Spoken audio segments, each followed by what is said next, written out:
David R. here. Today I'm going to talk to you about this book, Darkness at Noon by Arthur Koestler. This is a classic book. It was published in 1941. It's about the character named Nicholas Salmanovich Rubashov. He was an ex-party member who was arrested during one of Number One's purges. Even though Stalin and the Soviet Union are not mentioned in this book, Number One represents Stalin, obviously. And the party is the Soviet Union. Now, Rubashov was tortured and forced to confess to crimes and future crimes that he didn't commit and was then executed. The book is divided into 4 parts: the first hearing, the second hearing, the third hearing, and the grammatical fiction. The first hearing. During the first hearing, we are introduced to Rubashov. Actually, Rubashov is in his bed sleeping. He's dreaming of being arrested by the German Gestapo. And as he's sleeping, there are knocks on his door. And that wakes him up. And then he's arrested by the proletariat, his own people. And they say, "Citizen Rubashov, you are under arrest." Citizen. That's significant because he's no longer part of the party if he is a citizen. Now, the book contains a lot of flashbacks, and the first flashback is his arrest, and he talks about being arrested by an older man and a younger man. The older man was more respectful. The younger man was a brute. And you'll see this later on in the book as well. The older men tend to be nicer, and the younger men are trying to make a name for themselves, so they're meaner. Rubashov was taken to cell 404. He is denied food. He's denied pencil, pen, cigarettes. And so he tries to get these things, but the warder says, "You complained of your tooth hurting," so he didn't give him anything. In cell 402, the cell next to Rubashov's, there's a man who communicates via quadratic alphabet. Now, I think of this as being similar to Morse code, but that's how they communicate with each other. And at first, 402 doesn't really like Rubashov. And then eventually, Rubashov starts to grow on him, and then they become friends. Now, Rubashov's right eye tooth hurts him throughout the book, even in his flashbacks. And now, this represents emotional pain that Rubashov is going through. He might be reminded of something that he had done in the past or something he didn't do in the past, and the tooth will hurt. And sometimes it hurts really, really bad. So Rubashov spends a lot of time walking around in his cell. He's pacing the floor, and he's thinking of the past. And there's always certain people that he thinks of. And one of them is Number One. He remembers sitting at a table with Number One and the party, and they were preparing a great revolution. You see, Rubashov was a high-ranking official, and he sat next to Number One. So, he wasn't just some ordinary guy. So he also remembers a man named Little Lowy. Little Lowy was a dedicated party member. He went through a lot because of his dedication to the party. And eventually he was denounced and he killed himself. He hung himself, actually. And so Rubashov didn't really think much of it. It wasn't like he tried to stop this guy from killing himself.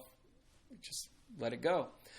And so when Rubashov was taken to an interrogation room, he sees somebody he knew, a guy named Ivanov.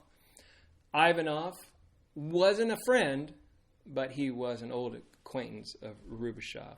The two discussed the party, and Rubashov said that in the old days, the party made history, and under the new, they only make politics. So now they only make politics under their new system. But in the old days, they actually did something, according to Rubashov.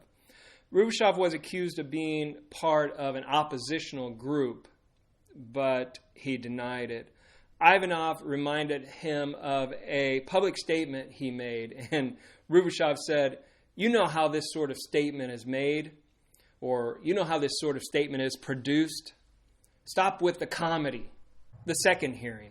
This section starts with a diary entry from Rubashov. In it, he writes, "Never in history has so much power over the future been concentrated in so few hands as in our case. Each wrong idea we follow is a crime committed against future generations. I destroyed people whom I was fond of and gave power to others I did not like. History has taught us that often lies serve her better than the truth." And the day after Rubashov's interrogation, Ivanov had a discussion with his colleague Gletkin. And Ivanov went on about getting Rubashov to confess using a more logical, peaceful approach by giving Rubashov pencil, pens, paper, food, water, even letting him take walks outside.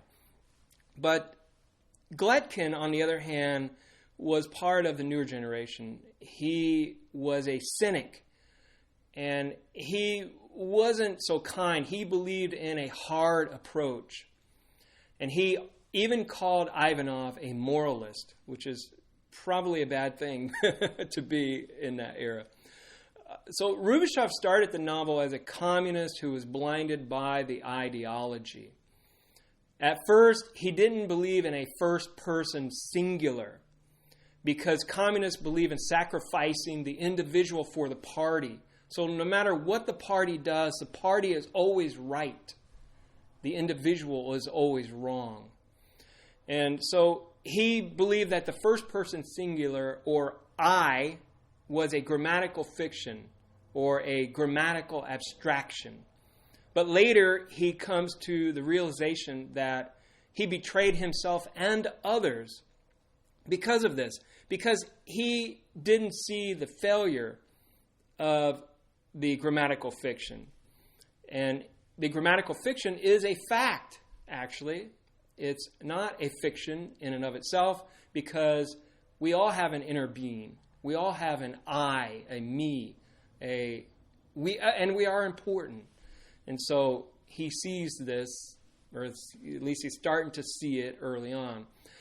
He also reminisces of his former lover, Arlova, and she was a librarian. She worked for the party. She basically got rid of old guard books and replaced them with the new. She was an attractive woman. She was somebody that he made love to quite frequently. But she was eventually fired. She was arrested, and she was executed. Rubashov didn't try to stop the execution. He didn't try to intervene. He just sacrificed her for the party. Now, when Rubashov is taken to the barber, he is secretly handed a note from the barber, and the barber had written, "Die in silence." And this was the first message he received from the outside world. He was a little bit happy about this. And then he thought, what was more honorable, to die in silence or to abase oneself publicly in order to be able to pursue one's aims? So Ivanov came to Rubashov's cell one night with brandy and cigarettes. He thought he could appeal to Rubashov's logical side. He even considered Rubashov to be a logical person, and he said the logical thing to do would be to confess. And Rubashov couldn't do it because he was having a dilemma inside of himself between morality and historical correctness. These two ideas clashed within him. And Rubashov also was awakened to the fact that the people's standard of living was lower than it was before the revolution.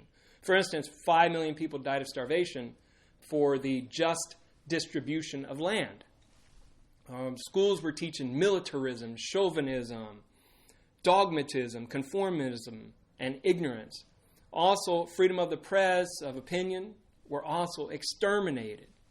So life was not better. It was actually worse. The third hearing.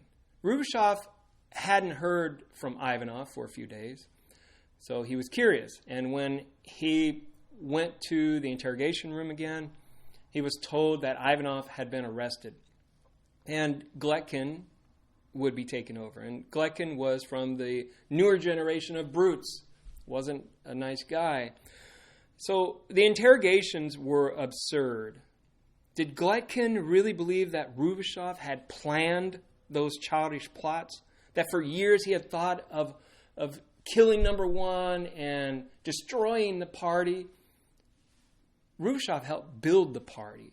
Why would he want to destroy what he had spent years building? No. During the interrogation process, Rubashov was introduced to a character named Hairlip. Hairlip supposedly met with Rubashov after a trade delegation, and they were plotting to kill number one. Hairlip was mentioned earlier in the book, and then he's mentioned again here. He's he's a witness against Rubashov. So Rubashov didn't remember this guy. And the guy was just saying this just to get time off his sentence, or maybe not be executed. So throughout the interrogation process, Gletkin keeps a bright light in Rubashov's face, and he deprives him of sleep. Now, Rubashov is affected by this sleep deprivation, but Gletkin is not. Gletkin doesn't yawn, he doesn't smoke, he doesn't do anything to show that he is sleep deprived. He doesn't do anything to relieve this deprivation. I'm assuming he was on meth or cocaine or something. I don't know, but it's not mentioned in the book. So after 48 hours, Rubashov loses sense of night and day. He doesn't know what's going on. And after 5 or 6 days, Rubashov even faints. And then, shortly thereafter, he signs a confession. And he claims to have committed counter-revolutionary crimes against the party, etc. And there it is. Gletkin got his confession. The grammatical fiction. After the trial, Rubashov is sentenced to death by shooting. And after he says his goodbyes to 402, Rubashov is taken to a dark cellar. And at the end of the book, it says that a dull blow struck the back of his head. A shapeless figure bent over him. He smelt the fresh leather of the revolver belt. A second smashing blow hit him on the ear. Then everything became quiet. There was the sea again with its sound. A wave slowly lifted him up. It came from far and traveled sedately on, a shrug of eternity.